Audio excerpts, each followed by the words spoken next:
আসসালামু আলাইকুম দর্শক, আমি আছি আপনাদের সামনে অদৃশ্য দুনিয়ার পক্ষ থেকে আর যে জুনায়েদ আলট্রা প্রো।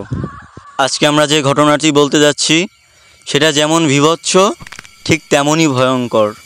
ঘটনাটি বেশ কয়েক বছর আগে একটি সংবাদ পত্রিকায় প্রকাশ হয়েছিল। সাংবাদিকদের কাছে একটি ডোম ঘটনাটি বলেছিল। আমি সেই ঘটনাটি যেরকম লেখা আছে ঠিক সেরকম পড়ে শোনাবো। আমি তার ভাষায় ঘটনাটি তুলে দিলাম। আমি যখন ডোমের চাকরি পেলাম, ঠিক অনেকেই আমাকে বলেছিল ডোমের চাকরি না পেতে, কিন্তু আমি অনেক সাহসী মানুষ ছিলাম আর বয়সে জওয়ান ছিলাম। মানুষের কথায় কি আবার চাকরি ছাড়া যায় নাকি, তাও আবার সরকারি চাকরি।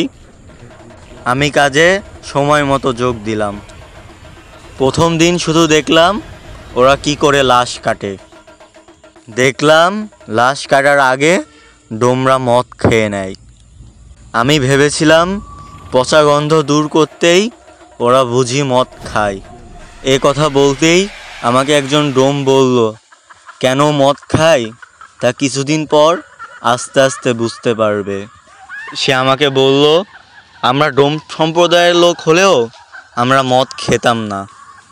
এভাবেই বেশ কিছুদিন কেটে গেল। একদিন রাতে ডিউটি ছিল আমার আর ওস্তাদের।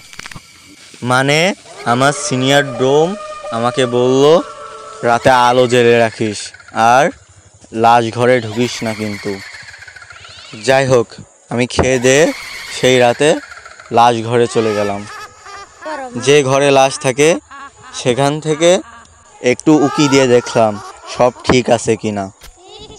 দেখে নিয়ে দরজা বন্ধ করে পাশের রুমে চলে আসলাম এবং আলো জ্বেলে শুয়ে পড়লাম। সে রাতে আমারও কেন যেন ঘুম আসছিল না, আর মনে মনে কেন জানি অস্থির ভাব আসছিল। একটু মনে হয় চোখটা লেগে এসেছিল। আর এমন সময় কারেন্ট চলে গেল আর চারিদিকটা হঠাৎ করেই ঘুটঘুটে অন্ধকার হয়ে গেল। আর সেই সাথে অসহ্য গরমে ঘেমে গেলাম। না, পারা যায় না, এই গরমে কি করে ঘুমানো যায়। উঠে বসলাম। কেন যে একটা পাখা আনলাম না, এই ভেবে নিজের ওপরেই রাগ উঠছিল। এমন সময় মনে হলো লাশ ঘরের থেকে কিসের যেন শব্দ হচ্ছে। ব্যাপারটা কি কোনো শিয়াল কুকুরে কি লাশ ঘরে আগলা জানালার ভেতর দিয়ে ঢুকে লাশ খেতে ঢুকে পড়ল? এই ভেবে আমি অন্ধকারের মধ্যেই হাঁটতে হাঁটতে লাশ ঘরের দরজা খুললাম আর দেখলাম লাশ ঘরের জানালার কাছ দিয়ে চাঁদের আলো ঘরে ঢুকছে। আমার মনে পড়ে গেল আজ একটি ফাঁসি নেওয়া 3 দিন আগে মরা ফুলে থাকা বীভৎস এক মেয়ের লাশের কথা। স্বামীর সাথে ঝগড়া করে আত্মহত্যা করে। তার চেহারা এতই বীভৎস হয়ে গেছিল যে আমরা পর্যন্ত দেখে শিউরে উঠেছিলাম। কোমর পর্যন্ত কোকড়া চুল, তার ছবি এনে মাথার চারপাশে, আর চোখ দুটি যেন শরীরের থেকে বাইরে বেরিয়ে আসছে, আর তার লাল জিহ্বাটা আধা হাত বেরিয়ে আছে, আর সেই সাথেই 2 হাত উঁচু হয়ে আছে, যেন সেই ভয়াবহ লাশটা এখনই কারোর গলা টিপে ধরবে। যে আমি কোনো দিন ভয় কী বলে সেটাই জানতাম না, আর মদ খাওয়া ছাড়াই লাশ কাটতাম অবিলম্বে। সেই আমার মনে হলো আমার বুকের হৃৎপিণ্ড যেন আমার গলার ওপরে উঠে এসেছে। আমি দেখলাম সে জানালার কাছে দাঁড়িয়ে আছে, পিছন ফিরে, তার কোমর পর্যন্ত চুল সাদা কাপড়ের ওপর পিঠের ওপরে ছড়িয়ে আছে। আমার আওয়াজ পেয়ে সে আস্তে আস্তে পেছন ফিরে দাঁড়ালো আর তার সেই ভয়ঙ্কর চোখ দিয়ে আমার দিকে তাকালো।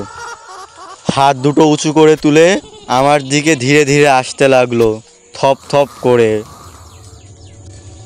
আর প্রতি পদক্ষেপের সঙ্গে তার সেই আধা হাত বেরিয়ে আসা জিহ্বাটা দিয়ে টপ টপ করে রক্ত ঝরতে পড়তে লাগলো। এই বীভৎস দৃশ্য একলা লাশ ঘরে আমাকে ভয়ে অবশ করে ফেললো। আমি ভয়ে চিৎকার করব কেন জানি তাও করতে পারছি না। দৌড়িয়ে পালাবো, তাও যেন পা অবশ হয়ে আছে। এদিকে সেই বীভৎস লাশটা ধীরে ধীরে আমার দিকে এগিয়ে আসছে। আজ বুঝি আমার আর কোনো নিস্তার নেই। কি করব আমি?